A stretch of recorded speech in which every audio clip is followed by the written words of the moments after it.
amesema njooni ninyi nyote msumbukao. Nimerudi tena. Hii hapa ni kanisa la KKKT Dayosisi ya Dodoma, hapa kwenye usharika wa Arusha Road, makao makuu hapa.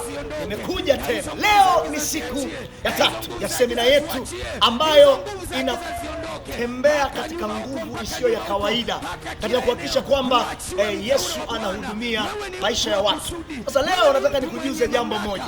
Baadaye wewe si una familia, si una watoto, si una vitu natamani Mungu afanye, hebu njoo. Tunatembea kwenye nguvu moja tu, inaitwa nguvu ya msalaba. Mjue sana Mungu ili upate kuwa na kesho iliyo njema. Mtumishi wa Mungu Anectus Muta, mwalimu huyu, yuko kwa ajili ya kuhakikisha kwamba wewe unafunguliwa.